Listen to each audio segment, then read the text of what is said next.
के अंतर्गत छीटो। उसका कारण क्या था?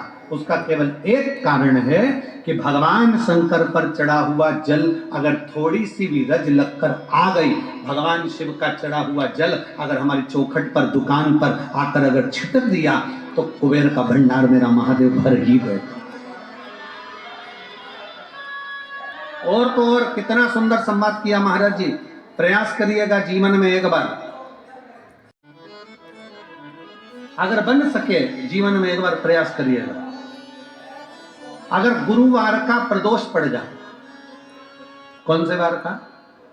गुरुवार का प्रदोष पड़ जाए, बृहस्पतिवार का यदि भगवान शिव का चढ़ा हुआ जल अगर हमारी चौखट पर, दुकान पर आकर अगर छिटक दिया तो कुबेर का भंडार मेरा महादेव भर ही गए।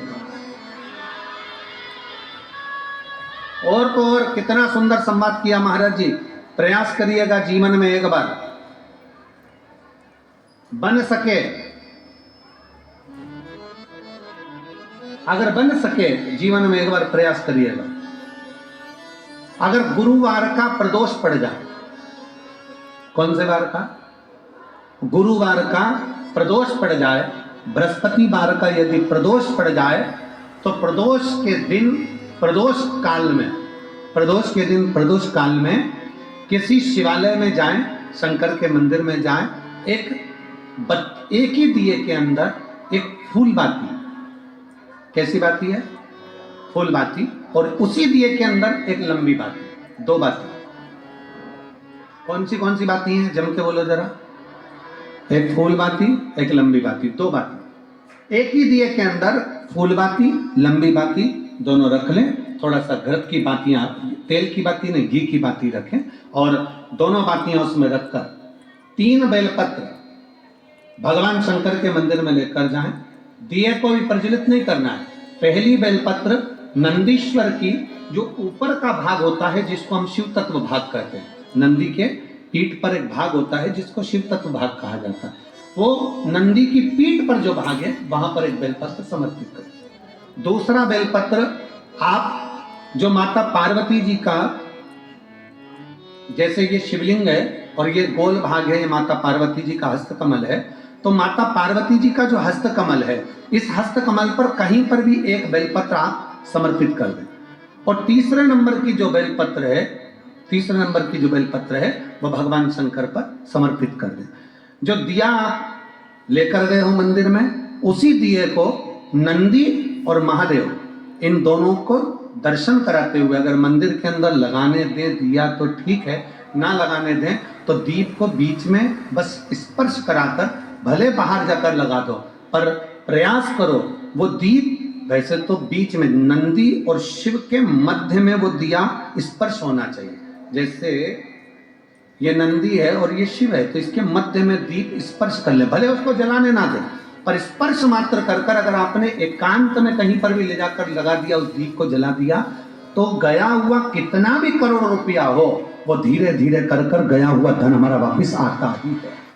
कोई खाकर भी बैठ गया तो देगा जरूर, वो धन आएगा जरूर, कैसे भी आएगा, पर अपनी संपदा वापिस। शिव तत्व की प्राप्ति है, भगवान शंकर की। सबका किया है मेरा भी उद्धार कीजिए, उद्धार कीजिए, हे त्रिपुंडरारी, हे त्रिशूल। आप दिल से जब बाबा से कहेंगे, अपने मन से जब भगवान को प्रार्थना करेंगे, अपने हृदय से जब शिव को पुकारेंगे, क्यों ना मिलेगा? गया हुआ धन केवल चौखट पर स्पर्श मात्र करा था पारो के पुत्र ने, और स्पर्श मात्र करने से उसका पूरा की पूरा किस्मत बाबा ने बदल दिया, उसका भाग्य बदल। एक तत्व है।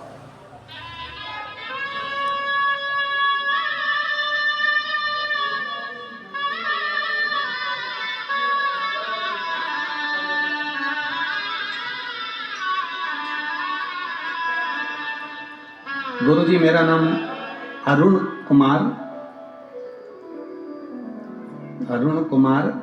झाम है। मेरा नाम अरुण कुमार झाम है।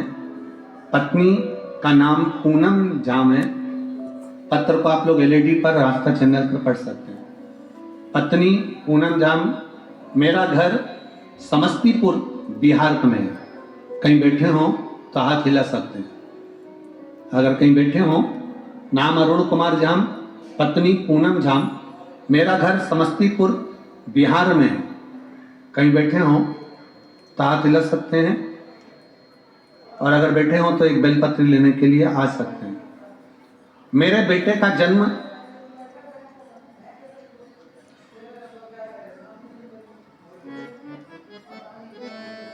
क्या लिखा है? मेरे बेटे का जन्म होने के उसके 6 महीने बाद से ही उसकी तबीयत खराब हो गई।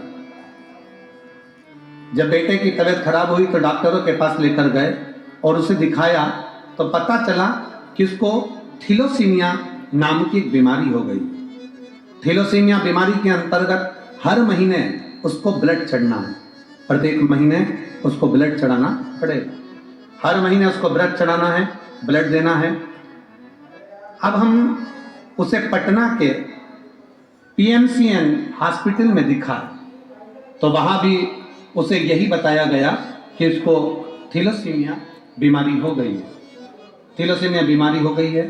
फिर उसे हम 20 से 25 दिन में ब्लड चढ़ाने के लिए लेकर जाने लगे। ऐसा ही चलता चलता कई साल निकल गए, उसको ब्लड चढ़ता रहा, उसको ब्लड चढ़ता रहा।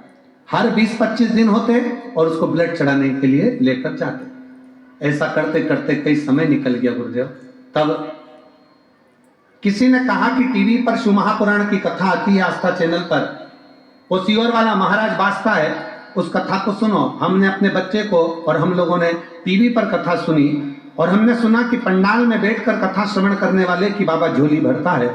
ये विचार कर कर हम खंगड़िया की कथा में पहुंच गए।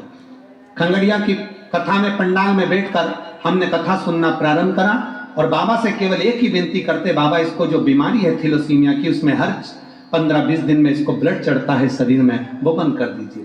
बाबा कथा सुनकर हम खगड़िया से वापिस आए और खगड़िया से कथा सुनकर जब वापिस आए, बाबा की ऐसी कृपा हुई, आज तक मेरे बच्चे को ब्लड चढ़ नहीं रहा। अब मेरा बच्चा पूर्ण तरह से स्वस्थ है। मैं बाबा को प्रणाम करने के लिए आया। ये शिव तत्व है, ये शंभु है, ये ओघड़ी है। एक भरोसा, एक विश्वास, एक दृढ़ता जब हम शंकर के प्रति जागृत कर लेते हैं, जब हमारा विश्वास शिव के प्रति जागृत हो जाता है। एक पत्र और है बड़ा बोल बम का नारा है, बाबा एक सहारा है, सारी समस्या का हल एक लोटा बनता जरूर। थोड़ा समय लग सकता है पर मेरा शंभु, मेरा त्रिकालदर्शी, मेरा कैलाशी, मेरा विनाशी देता जरूर। क्या ना दिया?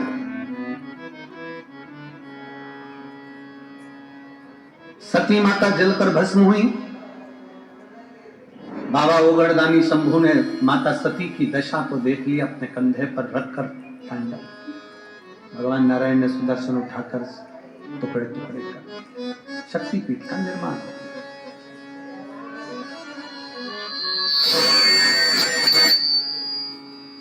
नमस्तुभ्यम श्री शिवाय नमस्तुभ्यम। जानकारी अच्छी लगी तो प्लीज़ चैनल को लाइक कीजिए, सब्सक्राइब